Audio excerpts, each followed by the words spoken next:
शाकाहारी वर्सेस मांसाहारी, हर घर हो, पार्टी हो, इन चीज़ों की बहस चलती है, कौन सा फूड अच्छा है, कौन सा भोजन अच्छा है, शाकाहारी अच्छा है, मांसाहारी अच्छा है। शाकाहारी वाले बोलते हैं नहीं मांसाहारी ठीक नहीं है, मांसाहारी वाले बोलते हैं नहीं शाकाहारी में तो कुछ है ही नहीं, तो घास फूस का भोजन है। तो आप दर्शकों को बताएं, हमारे दर्शकों को समझाएं आसान भाषा में, जो शाकाहारी वर्सेस मांसाहारी की जो बहस है अभी हमारे देश में, बिहार में खास के, तो इनसे कैसे निपटे, क्या लें क्या नहीं लें। जस्ट शाकाहारी वर्सेज मांसाहारी, ये बहुत ही बड़ा डिबेट का प्रश्न है। और मुझे याद है कि 2006 में मैं स्पीच देने के लिए अपोलो हॉस्पिटल बिलासपुर गया हुआ था और वहाँ ये डिबेट चल रहा था। तो उस समय मैं शाकाहारी विषय पर जो है लीड कर रहा था उस डिबेट में, और दूसरे पक्ष जो थे मांसाहारी विषय पर लीड कर रहे थे, और दोनों ही तर्क वितर्क चल रहा था। उसमें ये बताना बड़ा मुश्किल था कि कौन सा अच्छा है और कौन सा बुरा है। और अंत में मैंने एक चीज़ बताया कि पृथ्वी पे सबसे जो भारी प्राणी है वो है हाथी, और वो कभी नॉनवेज नहीं खाता। और इसी बात पे सबों ने तालियां बजाई और बोले कि शाकाहारी इज़ द बेस्ट, और डिबेट को जो है वहीं पर संपन्न कर दिया गया। ये तो खैर एक लाइटर नोट में था जो मैंने वहाँ पर फेस किया था। देखिए, दोनों डाइट का अपना अलग अलग महत्व है। शाकाहारी का एक अलग महत्व है, मांसाहारी का एक अलग महत्व है। यदि इसको धर्म के हिसाब से आप देखें तो वहाँ पर फिर ये हो रही है कि यहाँ पर हम जीव हत्या कर रहे हैं, जीव हत्या नहीं करना चाहिए। इस पॉइंट को लेकर के आप कह सकते हैं कि नहीं शाकाहारी जो है सो जस्ट बेस्ट है। लेकिन जब फिर हम बात करते हैं कि टोटल बेस्ट क्वालिटी प्रोटीन को कैसे हमको मिलेगा, और हमारे शरीर को जो है सो जस्ट प्रोटीन की आवश्यकता है, नॉनवेज में अच्छा क्वालिटी का प्रोटीन है, उसका एब्जॉर्प्शन अच्छा होता है और हम लोगों को नॉनवेज खाना ही चाहिए। तो यहाँ पे क्या होता है कि जस्ट मेरा जो अपना अनुभव है, मैंने इसमें देखा कि जनरली ऐसा है कि कम से कम जो हमारी डेली की प्रोटीन की रिक्वायरमेंट है उसका 10 to 15% प्रोटीन हमको एनिमल सोर्स से प्रतिदिन मिलना ही चाहिए।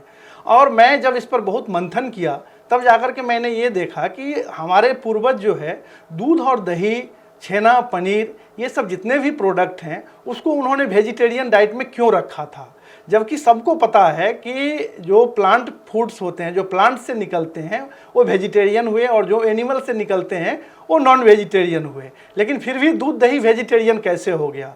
तो बाद में मेरा अनुभव यही कह रहा है कि जस्ट उनका ये अपना रिसर्च रहा होगा कि हमारे शरीर को जो है सो कम से कम 10 to 15% प्रोटीन एनिमल सोर्स से ही चाहिए। और इसी बेसिस पर उन्होंने देखा कि जो दूध, दही, छेना, पनीर, ये सब जो खाद्य पदार्थ हैं इसमें किसी जीव को बिना नुकसान पहुंचाए वहाँ से हमको ये एनिमल प्रोटीन मिल जा रहा है, और हम अपने शाकाहारी डाइट को भी अच्छे प्रोटीन दे सकते हैं और बैलेंस कर सकते हैं। दूसरा इसका एक पहलू और ये है कि जस्ट जो एब्जॉर्प्शन इसका होता है वो बहुत बढ़िया होता है।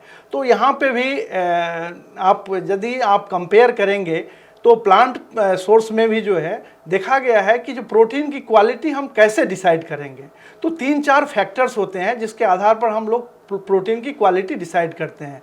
उसमें होता है एक बायोलॉजिकल वैल्यू ऑफ प्रोटीन, तो कौन से खाद्य पदार्थ में बायोलॉजिकल वैल्यू अच्छा है।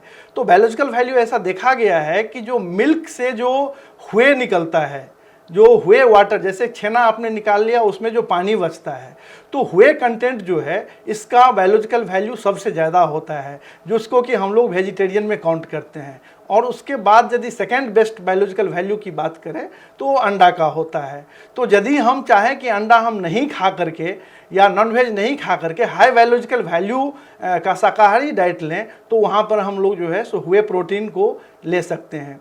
दूसरा चीज़ होता है कि उस खाद्य पदार्थ का जो है पिडिकाज स्कोर क्या है। पिडिकाज स्कोर है protein digestibility corrective amino acid score. तो ये देखा गया है कि अंडे का भी एक है, और जितने भी नॉनवेज हैं चाहे मटन हो, फिश हो, चिकन हो, सबका 1 है जो कि हाईएस्ट है। लेकिन जब हम वेजिटेरियन के साथ इसको कंपेयर करते हैं तो सोयाबीन का पिडिकाज स्कोर 1 है, और जो कि 100% बेस्ट है। और व्हे प्रोटीन जिसका बात अभी हम कर रहे थे उसका भी पिडिकाज स्कोर 1 है। तो यदि आप नॉनवेज नहीं खाना चाहते हैं तो वेजिटेरियन से भी पिडिकाज स्कोर मेंटेन कर सकते हैं। तीसरा होता है प्रोटीन इफिशिएंसी रेशियो। यहाँ पर भी देखा गया है कि व्हे वाटर का बेस्ट है, और सेकेंड बेस्ट अंडे का है, उसके बाद फिर फिश, चिकन और फिर मटन का है। तो वहाँ पर भी हम उसको सब्स्टिट्यूट कर सकते हैं। और चौथा सबसे इम्पोर्टेंट चीज़ है कि जस्ट हम लोग देखते हैं कि जो प्रोटीन है ये एसेंशियल अमीनो एसिड्स कंटेंट इसमें कितने हैं। जिस प्रोटीन में एसेंशियल अमीनो एसिड कंटेंट सबसे ज़्यादा होता है उसको बेस्ट क्वालिटी का प्रोटीन माना जाता है और उसका एब्जॉर्प्शन बहुत अच्छा होता है।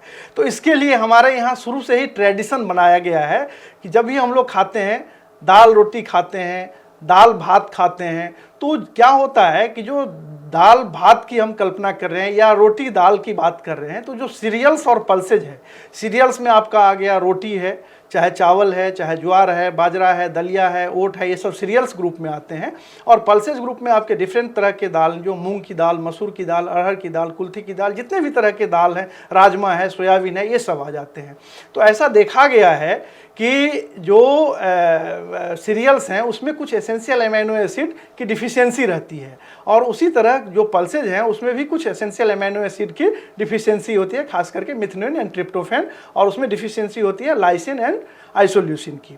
लेकिन जब हम दोनों को मिला देते हैं उसके बाद जो है सो क्या होता है कि जो सीरियल्स में नहीं है वो पल्सेज के थ्रू मिल जाता है और जो पल्सेज में नहीं है वो सीरियल्स के थ्रू मिल जाता है और ये कंप्लीट और बेस्ट क्वालिटी का प्रोटीन मिल जाता है हमको। तो इसलिए हमारे पूर्वज जो हमारा जो देसी खान पान की व्यवस्था किए थे कि रोटी दाल खाइए, दाल भात खाइए और उसके साथ सब्जी सलाद जो भी रहता है, तो प्रोटीन की जहाँ तक बात है तो यदि हम ओवरऑल देखें तो हम नॉन वेज नहीं भी खा करके, लेकिन जो लैक्टो वेज की आजकल परिकल्पना है, जो दूध दही छेना पनीर इसको ऐड यदि हम लोग कर दें अपने शाकाहारी डाइट में भी, तो हम लोग मांसाहारी खाने की कोई आवश्यकता नहीं है और जितनी भी जो आवश्यकताएं हैं हमारी जो कि मांसाहारी खाद्य से मिलता है उसकी भी आवश्यकता को हम लोग पूर्ति कर सकते हैं और एक हेल्दी लाइफ व्यतीत कर सकते हैं।